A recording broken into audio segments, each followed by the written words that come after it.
Welcome to the CAPB podcast.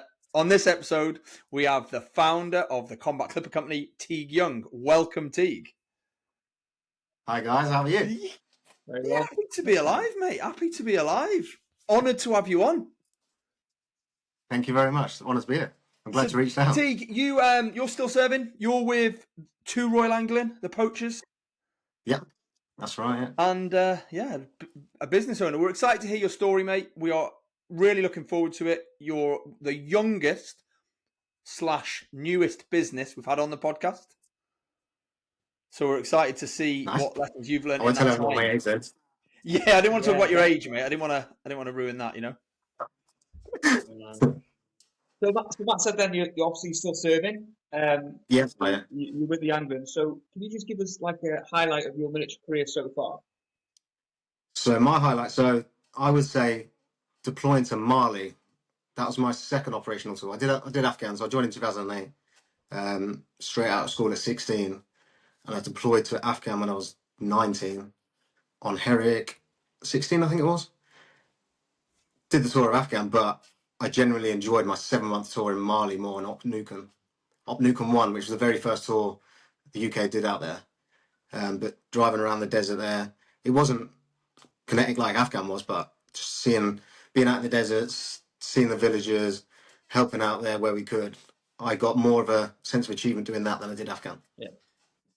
We when I was serving, I was Med Corps, and I did a couple of exercises to Kenya, and we do the exercise where we drive around, do the outreach clinics, and you basically drive middle of nowhere, pull up, and then set up a treatment facility and deliver primary healthcare. And like you said, how rewarding that is, because you're mixing with the population, you're engaging with the community, you're seeing like a tangible improve. You know, you feel like you're having a tangible effect. Whereas sometimes on some of the more kinetic op tours, Iraq and Afghanistan, it can be a bit like.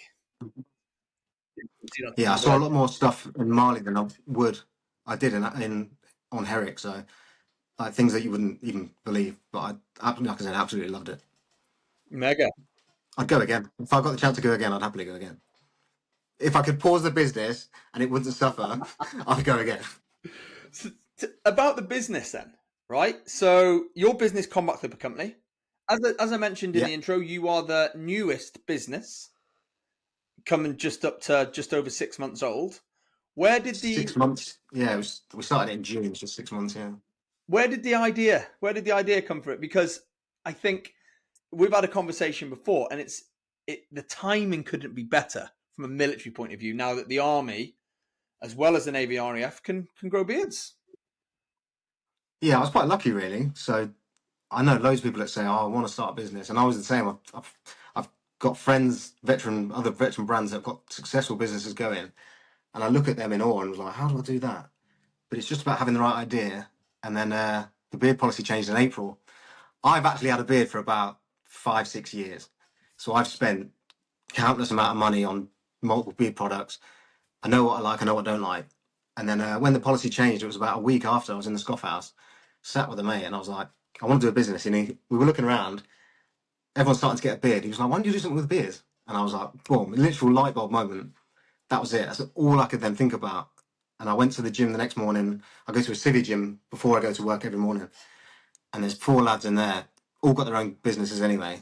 So I was surrounded around the right people. And I was like, lads, I want to start this business. I've got a great target market now where there's 80,000 people in the Army. You've got the RAF and Navy. All of them got allowed beards now. Why don't I be the sole provider for them? Even if I didn't sell to any civvies, I would have a niche market where I could just sell to squaddies. And all like the airsofters that love the Army and want to be like that anyway. There's a nice little market there where I could have done it. So, yeah, just went in as hard as I could with it. 6 months later, I could not believe where I'd be now. And I wouldn't have imagined that at the start. No way. I thought maybe £100, £200 a month. But we're just flying. And it's just getting bigger and bigger. The amount of people that come up to me now saying, I see your logo everywhere. And that's exactly what I want. Paul and I were talking before you came on. And I think that's one of the things that you have... When we talk about businesses and we talk about... a lot of people talk about brand. Your brand and your logo is... although it's in its infancy, is already... instantly recognizable, and so many military veteran companies and other veteran-owned companies like Contact Copy, HR4K, Through Dark, their logos are iconic. They stand alone in their arena. Yours does too. Yeah. Yours does too. And I think that is a touch of genius. I wanted it to be simple, effective. Everyone looks up to like Ali Special Forces blokes, don't they? And I wanted a bloke that, yes, he looks at Ali, cool beard, good hair, not too in your face military, which is why I kept it black and white. But he's got a bit of rig on, like a little chest rig on. So that's, yes, we sell to squaddies, but civvies can then buy as well. I don't want civvies to look at it and be like, oh, it's a military brand, we're not interested. Obviously, I want it to branch out to everyone. So I think, to be fair, I was quite lucky with the logo. I found a logo maker thing online, created the font and everything myself, but it was literally just a picture off one of the little free site things, and I copyrighted it straight away so no one could steal it. I was like, boom, that's it. And then, do you know what I did? I got stickers made, and I put the sticker on the steering wheel of my car, slap bang in the middle. So every time I was in the car, I was staring at that sticker, and it was just fixed into my head. It was all I could see everywhere I go. So I thought, I want it here. I can get it on T-shirts. I can get it on merch. Do everything I can to get it out. And now people are saying they feel like they've seen that brand for years. I am surprised. I'm surprised you're only 6 months old, if that makes sense. So when we come up with the idea for the podcast has been going since around May. And it's well documented. We spoke about the podcast, why we started it, how we started it, and why it's got such a ridiculous name. But it's when a lot of the people we have on the podcast, the businesses, we stumble across them on social media, love what they're doing, then just reach out. And then when we had a conversation, you were like, "Yeah, I started in June." It was like, June? Feels like... Well, the beer pong didn't start till April, so I had 2 months of building it before I launched. I was stuck between launching too early, where I'm not quite ready, or waiting too long, and someone else gets the idea and jumps in. So I was really struggling to get it right. Obviously, I didn't want to send out crap products. I needed to test and sample as many products as I could that were right enough to sell. And I was, like I said, I was quite lucky from really early on. I knew what I was looking for because I bought stuff myself. So I knew what smells were good. I know what feels. So when I went to my supplier and I said, right, this is my ingredients I want. Can you create this? Boom. And basically it went off like that. Got them in, tested them myself. Once I opened the store, didn't have a clue how it was going to go. Didn't even know how many sales we were going to make. I only got Instagram 6 weeks before that. And before I got Instagram for the company, I hadn't had social media for about 6-7 years, which my missus loved. When I got Instagram, she hated it. She was like, I don't want people sliding in your DMs. You're like, I do. I absolutely want them for orders. This is a retirement plan. That is absolutely, yeah. I've got 7 years left. If I was to leave at 40, I've got 7 years left. And this is kind of, like I said, I joined at 16. And I've joined in the infantry at 16, no quals, did rubbish in school. Wouldn't have a clue what I'd do when I leave the army. Now it's kind of set me up good to when I leave. And I've said, people are saying to me now because they've seen how well we're doing. They're like, oh, you must be leaving soon. I'm like, well, as long as my performance in my day job doesn't reduce, there's no reason for me to leave. If I was struggling and that performance went down, then I'd wait up. Or the business was taking a hit financially and I was making more money doing that than my salary, then I'd have to wait up. But for now, it's doing all right. The job I'm promoted into is a desk job, so it gives me a bit more time to do it. Although I found out today I'm deploying on Rangers for 3 weeks. I'm devastated. This is the thing, right? It's really interesting because I think that you have accessibility to be able, like you to start a business. We had Mark Ormrod on, and he was talking about, at the end of the podcast, we were talking about what's next for Mark and what he's going to do. And he was saying, if you've got a hand and if you've got a smartphone and a thumb, you can start a business. And it's like, he's right. If you've got the right idea, like you said, and the right logo and the right target audience, you can design logos and you can set up shops and, I was literally talking about this in the gym the other day, right? So I've already got during this 3 weeks Christmas leave, I've already thought of a new company to create. And I was telling the lads in the gym about it. And I had the idea, within an hour, I'd had a company name, a logo, all good to go. Just by going on ChatGPT, thinking of selling my concept, coming up with different names. Then I said, right, create a logo for this. Created one. I sent it to the lads in the gym. And then we spoke about it the next day, saying, imagine years ago, before ChatGPT, before AI, you'd have to pay for a graphic designer, which would take a couple of weeks, 50, 100 quid. You'd have to pay for content creation or pay for a company name. Now you can do it literally in 5-10 minutes on your phone. Would you believe 6 months ago I knew zero about business? Nothing. All that happened was it takes me 20 minutes to drive to the gym in the morning. I live out of camp, so it's an hour from the gym to then go to camp. All I do is put a podcast or a YouTube video on my phone, on my little handheld thing in the car or the van, and I just listen to that for 50 minutes on the way to work, just learning. I said, well, how do I learn about marketing? How do I learn to set a Shopify store up? And I just learned it just from YouTube. So I had no previous business experience before. We had, like I said, I did no GCSEs, got no GCSEs. That's what I was going to ask you, Greg. So, have you always been like entrepreneurial mindset, No. or is it just a case of light bulb moment? You know, let's see how we go with it. I've never had a side hustle. I used to live wage to wage and spunk it going out in the piss every week like everyone else. It wasn't until I was like, right, I need to crack down now. So I've got a family now and I've got a house, and when promoting, my salary's good. But then I thought, I'm running out. I've got 7 years left. I've got to do something when I leave, and I know I can do it. My my OC said 2 years ago, it's mad that everything I touch turns to gold somehow. Because whether I'm doing a course or something, I've got top student on 2 courses, two battle courses I've done. But it's only because I put the graft in. If I'm really passionate about something, I will put everything into it. Now I've found something I'm passionate about, I will put everything into it till it succeeds. And that's where I'll turn it to gold. I won't stop until it's I love that. We talk about, on the podcast, we talk about like lessons that you can take from lessons you've taken from your military career into business, because so much of it is not transferable. A lot of it is. Yes. It's hard. So discipline, long hours is a big one, right? When you go on senior Brecon, you're doing 4 days straight with no sleep, doing a couple of hours, or not being gone a couple of hours and actually sleeping in the bed at night, even if you're working 20 hours and getting 4 hours sleep. That's better than digging a shell scrape out. But we're used to that hard graft. So I was speaking as a supplier, some of them were abroad, so I was having to get up at 2 a.m. to speak to people that were abroad. And people are like, why would you do that? You've got to put the effort in to get an outcome. If you don't do it, then it's just I'm telling you that any person can start a business. You might think you're stupid. Get on it, like you said, get on a phone, get on ChatGPT, use AI, and you'll find ways easily. Anyone can do it, but it is graft. I can't say it's not, because when I just started, my son was 3 months old. I just promoted. I had my day job, and then I'm starting a business. I was finishing work, my day job, coming home, then getting my laptop out. I'd have like an hour with my son before he goes to bed. Then I got my laptop out, working late. Mrs. would go to bed, I'm still going.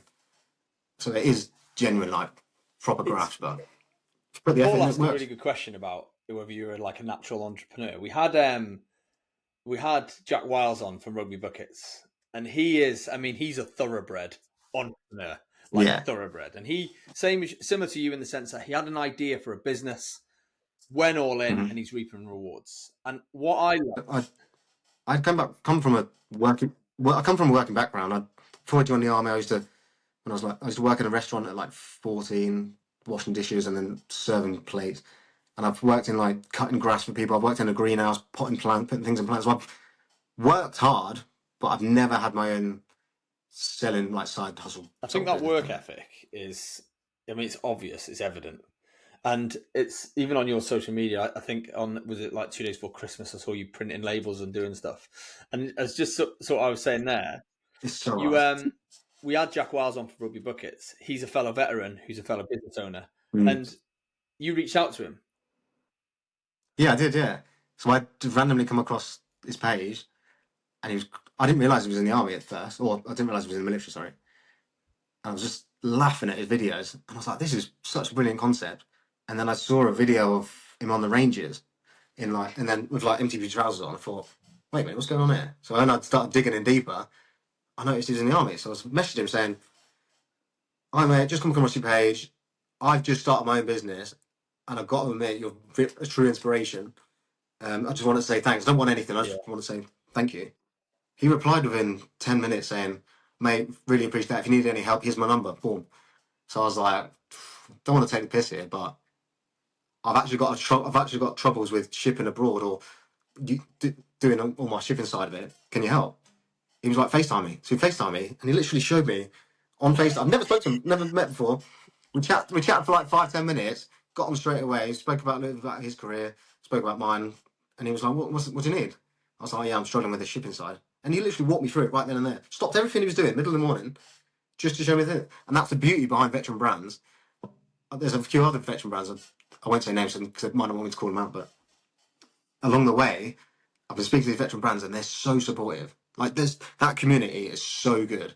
You'd think they'd be busy and they'll just push you aside because they've got their own things going on. Like I'm super busy, but I've got people that messaged me on Instagram the last couple of days. They've just started an Instagram account, like a meme account. It's blowing up, and I was like, if you ever need any help, just let me know and I'll make time for you. And I've noticed in that community, people are more than happy to do that rather than just being like, "Now I've got my own thing going on," which is lovely. You talk about the veteran community, Paul, don't you? I do, yeah. I talk a lot about it. I have that there's that bond regardless. Like, see, we've known you for 23 minutes, right? But we are very important because we've all got that common understanding. We all know. I've talked about this in podcasts before. We all have a common understanding of what we've done, but also lived experiences as well. So we all know what the taste of a hot water bottle off a tray in the middle of it. We know what that tastes like. It tastes like right? We know what like we know how difficult a PT session is by trying to put a Babcock together. Right? We know that, okay? Trying to put that second bar in, it's ridiculous. It's horrible. Yeah. And I think that's why it brings us as whether you're serving or whether you're a veteran, you still have that bond. You still have that connection with the There was someone who reached out to me a couple of months ago saying he wanted to work with me, and he said he's been out 17 years, but served. Oh no, he's been out 30 years, but he served 17 years in the engineers. And it's my first sort of like business meeting I'd ever gone to, right? And we turned up, and I was nervous because first thing I wanted to do well and make a good partnership. And I swear to God, I was there for 4 hours.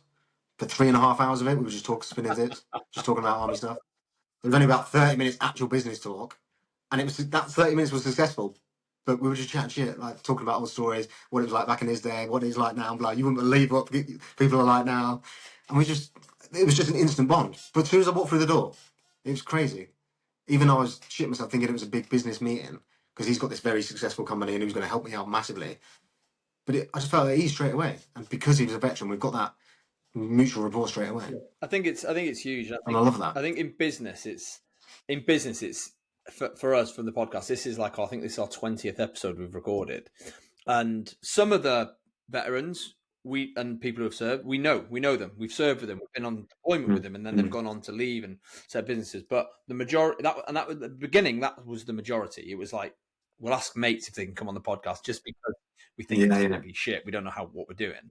And now, as I say, we're reaching out to people and they're coming on, and it's exciting for us to support the veteran community by sharing their story. And what's brilliant about speaking to you and Combat Clipper Company is you're 6 months old. You're 6 months old. You have a brand. It's a brand that people already recognize. It's a brand that you're already collaborating with. Recently on social media, I just saw your sort of associate program where people can get the link. Affiliate program, should I say? Yeah. And I think that kind of stuff is so that, like, sharing the love, growing your business in 6 months. It's phenomenal, mate. It is phenomenal. That affiliate things, I'm in an iron whether to do it or not because I didn't know how many people would really lean in or want to put their name to the brand. But the feedback was unreal. Honestly, I couldn't believe it. The amount of people that jumped on it saying they're basically like brand ambassador, and they're just going to help promote it. They get a bit of commission. They can offer out a discount, so it's kind of a win-win for everyone, really. But they were so thankful and happy to be part of it, which just opened me up to like this is actually building a community now. Which is going on to some of the other things I've got in the future. As I want to yes, I want to build a brand, but I do want a genuine community. It's a self grooming company where you're looking after yourselves. I've got talks with another company who do weekend packages, and they're like kind of like mental resilience, mental health type stuff. And the customers that I've got now on my email list, in the future, I'm going to be sending out an invite to them to bring those customers in, and they can go on these weekend packages, these self-help thing, and that will then form that community around even more. And that's what I'm going for this year, to try and build that community a bit more, make it I think all inclusive for everyone. I think it's fascinating, mate, and like even since you've come on the pod, you've had you've told us about 3 or 4 different ideas, and I think they're all built, Oh yeah, my brain's gone they're all crazy. built from that brand. And I think one of the things with Combat Clipper Company, and I think one of the things that's more acceptable is blokes looking after themselves. Like the male, it was used Yeah, to be like, exactly. I use soap.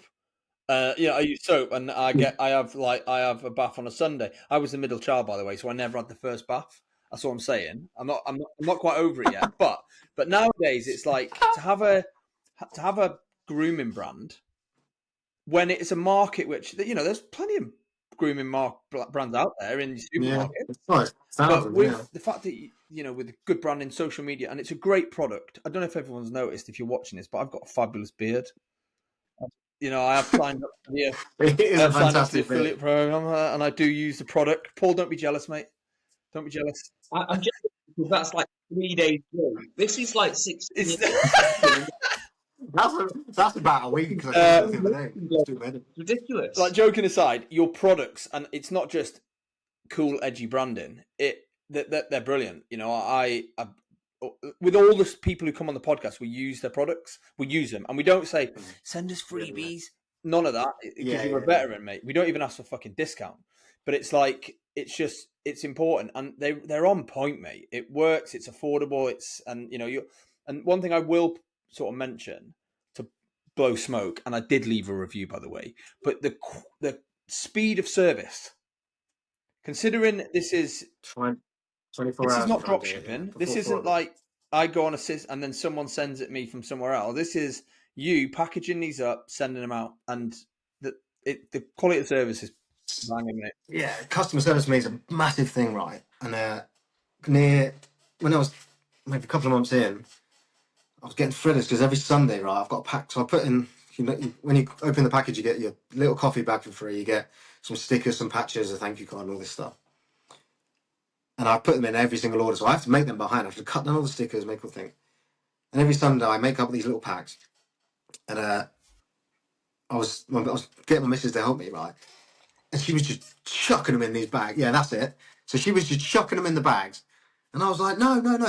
You've got to make them all facing the same way, all in line, height order to, tallest to shortest at the front, tallest at the back, shortest at the front. And she was like, no one's going to care about that. I said, trust me, babe. Please, please, just put them in like this because it's little details like that that will make the difference of showing that someone's care rather than just chucking it in. And I've said when I start hiring people to do this stuff for me, so it's getting to the point now where I'm struggling to package it all on myself, especially when I go away. I'm going to have to get a third party distributor, but to hire someone and ensure the quality is matched exactly the same as that, I could easily drop ship and get it done somewhere else. But I want to make sure it's packaged properly. It's in the box. It's got its nice little gift wrapping thing in it, and then I can get it out within 24 hours. Amazon, right? If you've got Prime, you get it in 24 hours. If you order something, you're waiting 2-3 days, you just get aggy with it. I didn't want to charge too much for shipping. I managed to get it as cheap as possible, but still be able to get it 24-hour tracked, and you'll get it the next day as long as you order before 4 o'clock. And the amount of reviews I've had saying fast delivery, love the packaging, love the extra little goodies. It's just that's the sort of thing I want behind the brand. Those little touches like that make the customer feel special. It's like if you go to a party and you bring a present, or you go around someone's house, you bring a bottle of wine. It's just like you open in your package and you get a nice little treat. It's like, it's not there just chuck something in a box and giving it to you and taking your money. From a Cheers, mate. consumer point of view, they're the detail that you feel you feel a little bit special. Bry Wood, who founded Keep Attacking. Okay, so when Bry Yeah. first started Keep Attacking, I've known Bry for a while. We played army football. He sent the hoodies out, and the hoodies, when the hoodie got delivered, it was Mhm. paper wrapped, nice sticker on it, and it had a card which he'd signed saying thank you for your order. And it was just like that level of detail makes you think, I'm going to order again. I'm going to do that again. Because like you said, this is all cost. Every bit of this costs money. I mean, they all cost money, but so you could sit there and say, if I just focus on profit, I'll get rid of them. I'll get rid of the branded bags. So I'll get rid of that. I'll wrap it. They'll go in brown paper bags, and I'll just gobble and done. Because I'm just about the bottom line. The thing Whereas is, this kind of thing, you're like everyone, Squaddies love a patch, though, don't they? They love a stickers, they love a patch. Everyone that's got rank in my battalion has got a laptop, and pretty much everyone who's got a laptop has now got a sticker on their thing. So yes, they're pleased to share the brand, but it's also marketing as well. So when I very first started this guerrilla marketing, I was getting stickers and I was chucking them everywhere. I was going around, I got told off by the naffy because I was just going in the shop and I was sticking them on all the counters in there, and they were like, "Stop putting your sticking stuff in all the L'Oreal, all the Yeah. L'Oreal stuff on that." Yeah. I was literally in the med centre, and I used to walk around with stickers in my pocket, and I'd see a bit there, and I'd just like stick it to the side, or I'd burn the scoff out and I'd stick them all there. So it's good for marketing as well. Plus, people are proud enough to wear the logo, and it just shows it off. So it's a bit of both, really. That and the wanting to please the customer. Mate, it's fascinating. Listening to you talk about it is like it's brilliant, and I love following it. I love your humour with the memes and the social media. I think you're doing a brilliant job, mate. So that's the new thing I'm trying now. Like I said, I didn't have social media for 7-8 years before this, and to be honest, I hate it. I absolutely hate it. The amount of time I have to spend creating stuff, and then I'll post it on one Instagram, which next to Facebook. Then I've got to go on TikTok. Then I've got to go on LinkedIn. And for about 2 months, I just gave up with TikTok. So I couldn't be asked. It takes me like 20 minutes to do just the social media side of it alone. You've got to think, I'm doing all the packaging myself. I'm doing all the content. I'm doing all the marketing, all the customer service when people are emailing me. It is hard, long hours. Mate, you think you're doing well now? You wait till people hear the story on the podcast. I know, yeah. It's going to go off the scale, mate. Nice little step. You are. I shouldn't moan, really. You have multiple ideas you've already kind of floated around, but what's kind of next? What's next for the company? Whether it's my ADHD brain or what, but I've stupidly given myself even more work over this leave.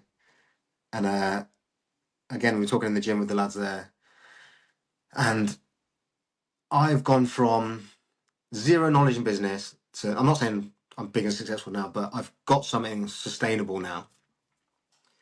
I believe I've been to Catrick, I've trained recruits, I've been through the teaching phase loads.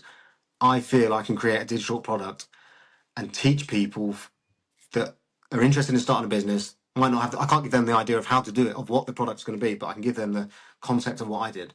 I have documented from the start all my notes, all my checklist of everything, literally all my notes on my phone, where I can now create a digital product. And I want to get people, not confirmed yet, but the potential business name from Boots to Business. So we can get them from here first or second or whatever. Literally, yeah. So, like I said, give myself a lot more extra work, but I've started the process of creating some digital products, and then see how long it takes to create, and then I'll push that out, basically like a PAM, like a rifle PAM on how to do business. Whether it's right or wrong, I don't know, but I feel like the knowledge I've built up over this small bit of time, like I said, it's easy enough to teach it and give people the inspiration that I know people are sat there thinking, I really want to do that, but I don't know where to start. Yeah. I can give them that starter pillar, and I'll help them as much as I can. Obviously, I don't want Combat Clipper to take a back burner, and I don't want that to sacrifice. My missus told me off as well not told me off, but she supported it. But she said, "Don't forget, you've got a family and Combat Clipper, and now you're thinking about something else." I was like, I tell you what could have been handy. I think it's a fantastic idea. What could have been handy is one of those PAMs about how to start a podcast, Paul. Oh, mate, because we were a shower, an absolute shower. Well, like I said, you've made the mistakes now. You've learned the lessons. There's nothing saying you can't do that yourself.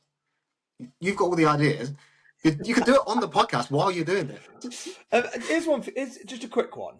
Paul mentioned about what's happening next, and your plan is this other business. With regards to Combat Clipper, what's the end game? Is the end game to have a sustainable business, or is the end game to have you in supermarkets, similar to like you contact coffees and stuff? What's the end game? So let's go. So next step. Let's go. Next step is new products already in line. We do your shampoos, your conditioners, your hair gels, your creams, your clippers and razors and stuff. We've been working on these shower gels for a couple of months now. So shower gels are coming out soon. Brand new clothing lines coming out. Obviously, we're not a clothing company or apparel company, but people are constantly asking me, when are the t-shirts coming back in? When are the jumpers coming back in? And I've got new designs now, which people can soon buy. So yeah, a lot more products coming out. They're just in the testing phase now. I don't want to send out poor quality stuff like I did at the start, but as in, I want to give the time to test it enough until I'm happy to then launch it. And then in the future, so long term, the aim is to have a combat clipper barbershop in every camp, military camp, that stock the products. We can hire barbers. There's so many barbers that are in camps, like even the lads that go on tour and they just clip people's hairs. Even in my camp alone, I know 2 barbers there that help out on an evening or on a weekend. I want a combat clipper barber shop in every camp that people can go to, and that's where they get their haircut. That's, rather than going down to the I Turkish love down the that. road. Absolutely love it. But yeah, we'll see. Like I said, my brain's so full at the moment. We'll see where we end up. So, And we've, in regards to shops, so we are already in a couple of barber shops, a couple of hair salons, and a military kit store. That meeting I was telling you about the guy that I went, and he'd been in the army for over long, with just clicked straight away. That was, I don't know how much I can say, but that's a big contract to be hopefully in every UK, Germany, Cyprus, Falklands, NAFI, Sodexo shop, in all of them, every single camp shop. But I'm having to do some work on that in the background, like barcoding and some paperwork stuff. But that's in the works. Hopefully by April, if that all goes well. Yeah. your head is absolutely full, and I want to poke it with kind of one last kind of question. Yeah. So, if you could give a single bit of advice, I know this is quite a lot, obviously a new business starting from scratch. If you could give a single bit of advice for anyone starting a new business, what would it be? Do it and don't hold back. People overthink things, or they'll sit on ideas and want to try and plan it out right. I'll tell you the truth, which I've learned pretty quickly. People in business are winging it. No, I swear to God, I've seen videos of world leaders and very high respected business people who openly admit they don't have a clue what they're doing. They're just doing it as they go. But it's your mentality and your drive and figuring it out, getting knocked down and keep going is what will get you through. And no one knows it all. You pick it up along the way. If you've got something about you, you can have a good conversation. You'll do well. But nowadays you can sit behind a phone. You don't even have to. You can be a faceless brand now. There's so many faceless brands out there. Like I think I've got like 3 photos of me on my whole social media. This year I'm becoming more on screen. I want it to be more of a personal brand because that will help add on to my next thing that's coming on. But yeah, don't be afraid at all. Just How do you find that? How do you approach that? And again, I hark back to what I've said on other podcasts, is that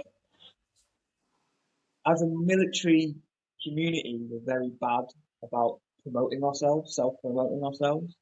How do you get I'm over that hurdle of going? I don't honestly. I don't like being in front of the camera. I don't like standing in front of people. Teach.